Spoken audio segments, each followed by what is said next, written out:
mahasiswa UIN Sunan Gunung Jati Bandung, Prodi Manajemen Haji dan Umroh akan menjelaskan sejarah peradaban Islam di wilayah Persia. Selamat menyaksikan.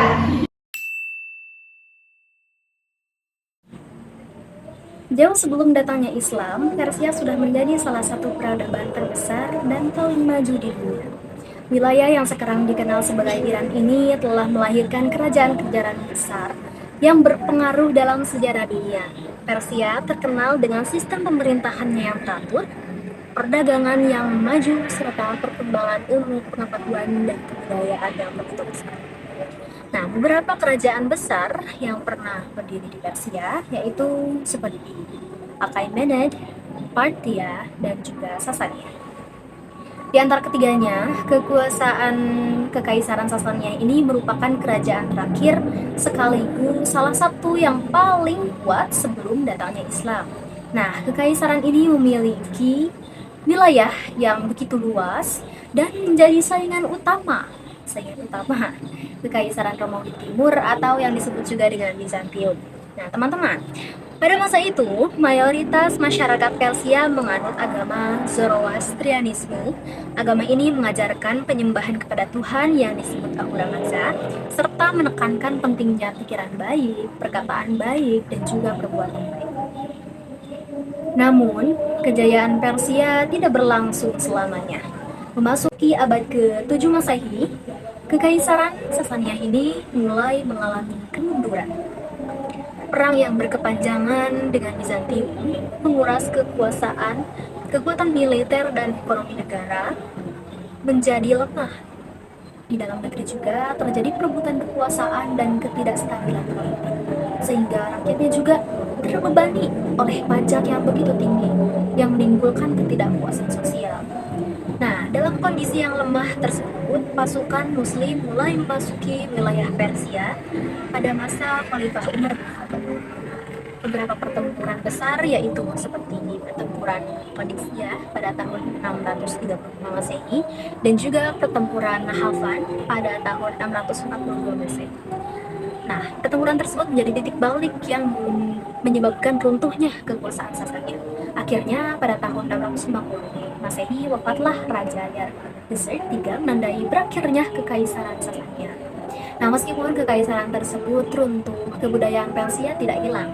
Justru setelah masuknya Islam, kebudayaan dan ilmu pengetahuan Persia semakin berkembang pesat dan memberikan kontribusi yang besar bagi peradaban Islam.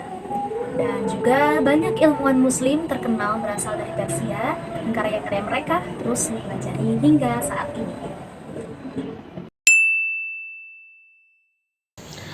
Hanya dalam waktu 18 tahun, sebuah kekuatan baru dari gurun Arabia berhasil meruntuhkan Kekaisaran Persia Sasanian yang sudah berdiri selama 400 tahun. Bagaimana kronologinya dan seperti apa karakteristik islamisasinya? Mari kita bahas. Pada tahun 633 Masehi, di masa Khalifah Abu Bakar, Jenderal Khalid bin Walid memulai serangan pertama dan berhasil mengamankan wilayah Irak Selatan. Pada tahun 636 Masehi, terjadi pertempuran Al-Qadisiyah di bawah kepemimpinan Sa'ad bin Abi Waqqas. Pasukan Muslim mengalahkan pasukan Gajah Persia. Ibu kota Ctesiphon pun jatuh. Nah, selanjutnya pada tahun 642 Masehi, pecah pertempuran Nihawan. Perang ini disebut Fathul Futuh atau kemenangan dari segala kemenangan karena militer Persia hancur total. Selanjutnya, pada tahun 651 Masehi, kaisar terakhir Persia yaitu Yazderd III tewas dalam pelarian. Kekaisaran Sasanian resmi runtuh. Setelah militer takluk, bagaimana rakyat Persia masuk Islam? Prosesnya memiliki 4 karakteristik unik. Yang pertama, yaitu bertahap dan damai, yang artinya Islamisasi tidak terjadi lewat ujung pedang, melainkan butuh waktu hampir 300 tahun melalui jalur perdagangan dan asimilasi budaya. Yang kedua ada perjuangan kesetaraan, yaitu menolak jadi warga kelas 2 atau mawali di era Umayyah. Cendekiawan Persia meluncurkan gerakan kultural Su'ubiyah untuk menuntut kesetaraan yang akhirnya mereka dapatkan di era Abbasiyah. Lalu yang ketiga, Islamisasi tanpa Arabisasi. Ini yang paling unik. Bangsa Persia menerima Islam sebagai agama, tetapi menolak bahasa Arab sebagai bahasa harian. Mereka tetap menjaga bahasa Farsi dan budaya asli mereka. Simbolis intelektual, yaitu pertemuan Islam dan budaya Persia, melahirkan era keemasan sains. Lahirlah ilmuwan besar dunia seperti Ibnu Sina di bidang kedokteran dan Al-Khwarizmi penemu aljabar.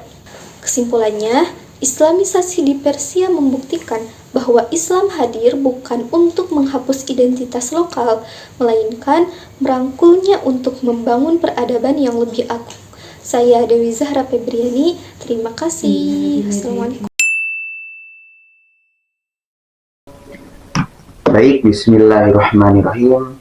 Di sini saya ingin menjelaskan tentang adopsi administrasi Persia. Bangsa Arab Islam meniru cara kerja pemerintahan Persia karena dinilai lebih maju dan teratur. Ada 3 hal yang diadopsi. Yang pertama itu sistem diwan. Sistem diwan ini adalah semacam kantor pemerintahan yang mengurus percatatan negara dan pemungutan pajak. Sebelumnya Arab tidak punya sistem seperti ini. Lalu mereka mengambilnya dari bangsa Persia agar keuangan negara lebih rapi. Lalu sistem yang kedua itu ada birokrasi pusat.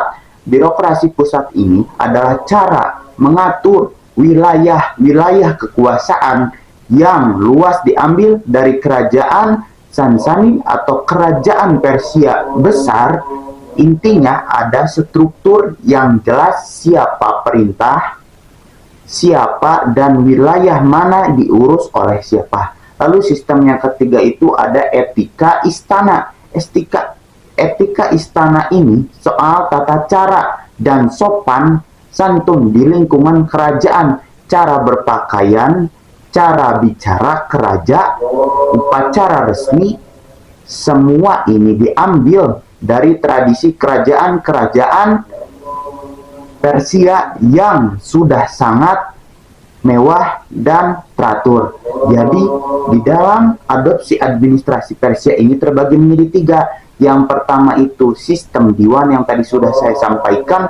Lalu yang kedua itu ada birokrasi pusat. Lalu yang ketiga itu ada etika istana. Selanjutnya era keemasan Abbasiyah.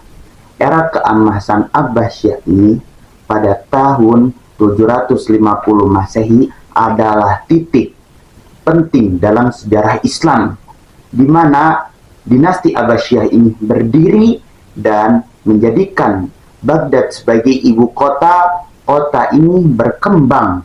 Kota Baghdad ini berkembang menjadi pusat ilmu pengetahuan, budaya, dan pemerintahan terbesar di dunia saat itu. Kenapa Persia berperan besar? Karena wilayah Khurasan, bagian dari Persia Iran, sekarang menjadi pendukung utama dinasti Abbasiyah. Maka wajar jika pengaruh Persia sangat kuat di bidang ilmu pengetahuan dan cara pemerintahan negaranya. Jadi inti dari yang saya sampaikan ini adalah Islam itu tidak berkembang sendirian. Ketika menaklukkan Persia, bangsa Arab justru belajar banyak dari peradaban Persia yang sudah maju, mulai dari cara mengurus pajak, mengatur pemerintahan, hingga etika di istana. Baik, cukup sekian yang bisa saya sampaikan. Baik teman-teman, sekarang kita memasuki kontribusi yang luar biasa dari bangsa Persia, yaitu di bidang kedokteran. Kalau bicara soal kedokteran Islam, tokoh yang wajib kita kenal dan wajib kita sebut yaitu Ibnu Sina, atau di barat lebih sering disebut dengan Avicenna. Beliau adalah ilmuwan yang paling jenius dari bangsa Persia dan karya monumentalnya yang terkenal dengan judul Al-Qanun fi Al-Tib atau disebut dengan The Canon of Medicine. Dan hebatnya buku ini bukan cuma sekedar pajangan atau dibaca di dunia Islam saja, akan tetapi buku ini menjadi salah satu rujukan medis yang paling utama di universitas-universitas Eropa selama lebih dari 500 tahun. Ilmu kedokteran modern yang saat ini kita rasakan yaitu pilar utamanya dari bangsa Persia. Selain kedokteran, bangsa Persia juga memberikan kontribusi yang sangat luar biasa di berbagai bidang atau lintas disiplin. Mereka tidak hanya fokus pada satu ilmu saja. Nah, mari kita bahas satu persatu. Pertama, bidang fikih dan teologi atau agama. Di sini kita mengenal tokoh besar seperti Abu Hanifah, pendiri mazhab Hanafi, dan Al-Ghazali, penulis karya legendaris yang berjudul Ihya Ulumuddin. Mereka meletakkan dasar pemikiran hukum dan spiritualitas Islam yang kita pelajari sampai sekarang. Yang kedua ada bidang sains dan astronomi. Ada tokoh bernama Al-Biruni. Beliau ini luar biasa karena melakukan analisis multikultural dan memetakan bintang-bintang di langit. Dan yang ketiga ada bidang sastra dan bahasa.